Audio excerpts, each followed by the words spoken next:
Comunicación objetiva, veraz, comprometida y sin ataduras. ¿Qué pasa? Con Soraya Castillo.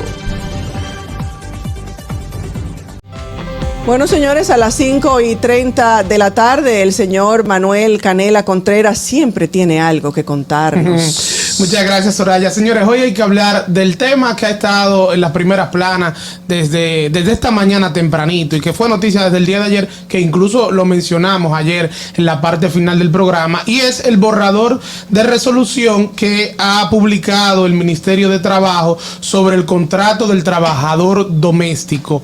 Yo quiero más o menos de manera resumida decirles cuáles son las novedades que trae esta resolución y finalmente les voy a dar un poco mi opinión de lo que me parece este proyecto de resolución, que es un proyecto, como hemos dicho, y que hasta el 25 de abril el Ministerio de Trabajo va a estar recibiendo observaciones, recomendaciones. O sea que si usted tiene alguna idea que plantear, puede hacérsela llegar. ¿Y por dónde la va a estar recibiendo? La están recibiendo de manera digital, a través de un correo electrónico, pero también tengo entendido que van a celebrar vistas públicas. Le voy a publicar más adelante por mis redes sociales, @mcanelacontreras, cuál es el correo electrónico en donde usted puede enviar esas sugerencias. Miren, lo primero es aclarar que según el Código de Trabajo, el trabajo doméstico queda regulado en el título 4 de ese código, es decir, a partir del artículo 258.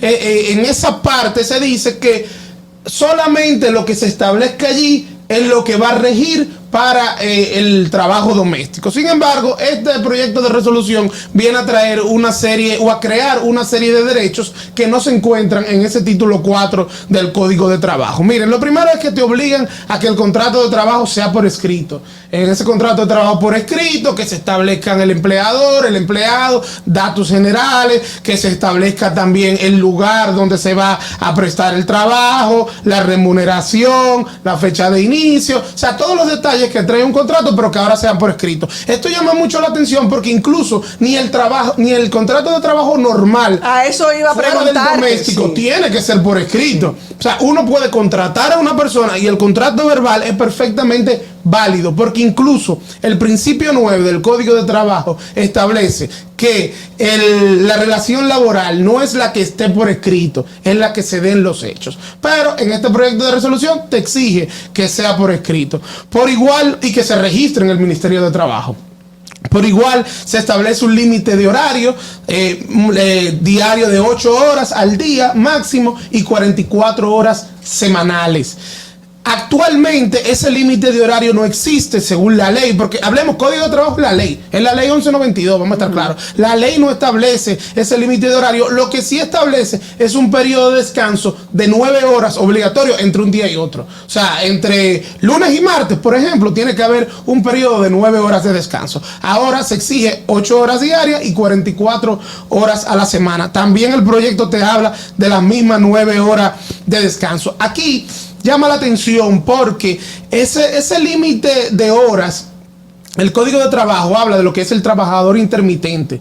Y en el caso del trabajador intermitente dice que no se le paga horas extras. Trabajador intermitente, por ejemplo, un mozo de restaurante, un chofer, por ejemplo, es un trabajador intermitente, un barbero es un trabajador intermitente. ¿Por qué? Porque no necesariamente siempre está realizando una labor, lo que está disponible para cuando lo necesiten, que aplicaría, entiendo yo, en muchas ocasiones al trabajador doméstico, porque el trabajador doméstico no es cierto que está, ponte tú, si arranca a las 7 de la mañana hasta las 5 de la tarde en labores domésticas. Le puede pasar un periodo de tiempo en el cual su empleador no lo requiera. Así pero eso depende.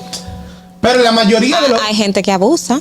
No te digo que no, pero en la mayoría de los casos no es así. Pero bueno, aquí le pone un límite de 8 horas al día, 44 horas semanales. Establece también el periodo de 36 horas de descanso semanal. Es el mismo periodo que establecía el Código de Trabajo, porque el Código de Trabajo ya decía esto, que tenían que tener 36 horas de descanso semanal. La diferencia es que ahora este proyecto de resolución establece que si el trabajador doméstico trabaja, le toca trabajar o le piden que trabaje el día de descanso semanal, entonces hay que pagarle aumentado a un 100% ese día de salario, digamos al doble hay que pagarle ese día de salario, lo cual no estaba reconocido no está reconocido en el Código de Trabajo. Aquí llega la parte que tal vez más preocupa, y es la parte del preaviso. A través de este proyecto de resolución se está reconociendo que cuando usted va a terminar un contrato de trabajo de un trabajador doméstico, usted le debe dar el preaviso, y si no le da ese preaviso, debe pagárselo. Si el contrato de trabajo tiene de 3 a 6 meses, entonces usted le tiene que preavisar 7 días antes y pagarle lógicamente por esos 7 días que va a trabajar. Y quedarme con ella si hubo un disgusto. Sí, si o sea, quieres. Si hubo un disgusto con esa trabajadora doméstica de parte de ella hacia su empleadora, o la empleadora a ella, yo me tengo que aguantar con ella 7 días, o pagarle en su casa sentada. O pagarle esos 7 días. Qué cuando linda. ocurre con el trabajo normal. Si es de 6 meses a 2, hasta menos de un año, 14 días de salario usted le va a tener que pagar, y si el contrato tiene más de 28, más de un año, 28 días de salario va a tener que pagarle. Esa es la parte que más llama un poco la atención, o una de las partes que más preocupa, porque el preaviso todos sabemos que es una de los conceptos de lo que son las prestaciones laborales, y se le está incluyendo aquí al trabajo doméstico. Nos están convirtiendo, o este proyecto pretendería convertirnos en empresas. Es lo que parece. También se hace la diferencia ahora con respecto a las vacaciones. El Código de Trabajo te habla de 2 semanas de vacaciones, ahora le están reconociendo 14 días laborables de vacaciones, que es diferente a 2 semanas, y también te manda a que si tiene más de 5 años, entonces se le paguen 18 días de vacaciones. O sea, te manda a que vaya a la parte del Código de Trabajo que habla de las vacaciones y que se le aplique igual al trabajador doméstico. Finalmente, también este proyecto te manda al Consejo Nacional de la Seguridad Social a que habilite para poder registrar en el sistema dominicano de la Seguridad Social al trabajador doméstico. Ante esa situación, nosotros nos hacemos la pregunta. Normalmente, todos los que somos empleados y estamos registrados en la Seguridad Social, hacemos un aporte que lo hace el empleado, y otro aporte lo hace el empleador. ¿Cómo será el sistema? Uno quisiera saber.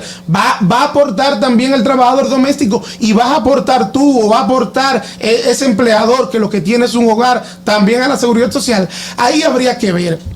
Miren, es bueno decir que el origen de este borrador, de este proyecto, es el convenio 189 de la Organización Internacional de Trabajo, que recomienda, o mejor dicho, que insta a todos los países a tomar medidas muy parecidas a estas. Y que la República Dominicana asumió ese compromiso de cumplir con ese convenio sobre el trabajo doméstico. Es signataria y forma parte de este convenio. Ahora bien, no podemos olvidar algo.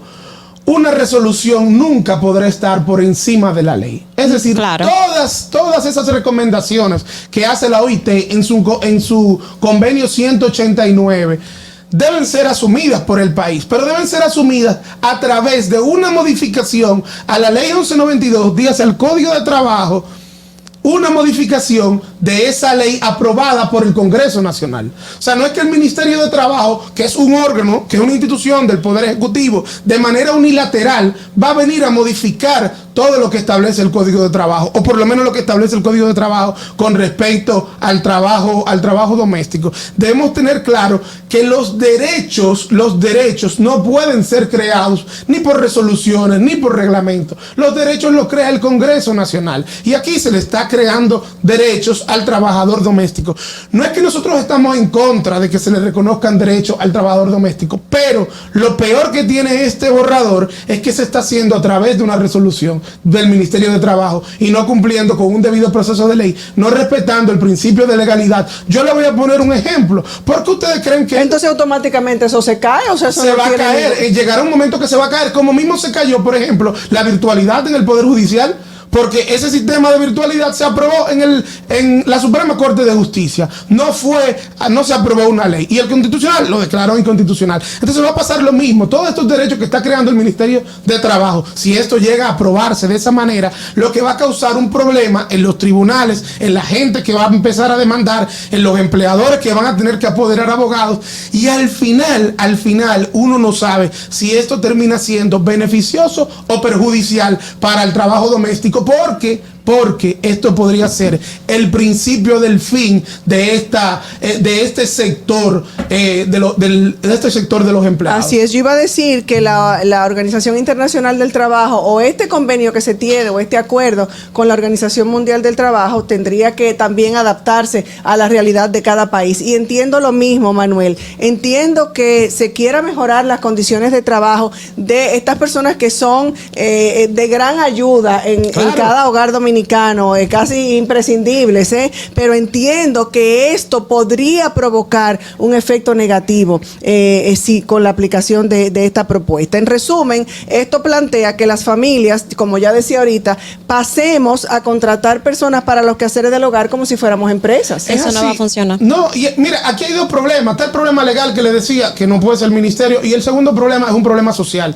Hay que ver si realmente las familias pueden asumir todas esas obligaciones que le quieren delegar el ministerio. En estos momentos, además, en medio de la crisis que estamos enfrentando. Este no es además el mejor momento o el momento idóneo para hacer eso. Y además, este país no tiene las condiciones. La clase media, que como siempre es la más sacrificada, me refiero a la clase media, porque aquel que tiene muchos recursos, tal vez esto no le sabe a nada y punto. O tal vez, como algunas personas me decían, tienen de muchas otras maneras estos beneficios para sus empleadas. Sin embargo, hay una clase media que no puede cargar con más gastos o cargar más a su presupuesto, que tiene que ir a trabajar y que no tendría entonces cómo dejar sus niños, y que este país no ha enriquecido el tema de las estancias infantiles para que las mujeres puedan irse a trabajar tranquilas. Una clase media, porque Soraya, esto se extiende más allá de la clase media, porque muchas veces tú tienes en tu casa una trabajadora doméstica que dura los 6 días de la semana,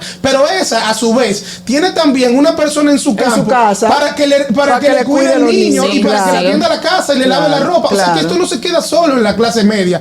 Al final, lamentablemente, el gobierno con este proyecto de resolución podría hacer mucho daño a esta clase trabajadora, que es al trabajo doméstico. Pero como tú dices, hay una crisis que le afecta el bolsillo a la clase media, pero que también, y que posiblemente tenga que prescindir de algunos servicios de estas empleadas, pero también le va a afectar el bolsillo a ellos, que se van a quedar sin trabajo.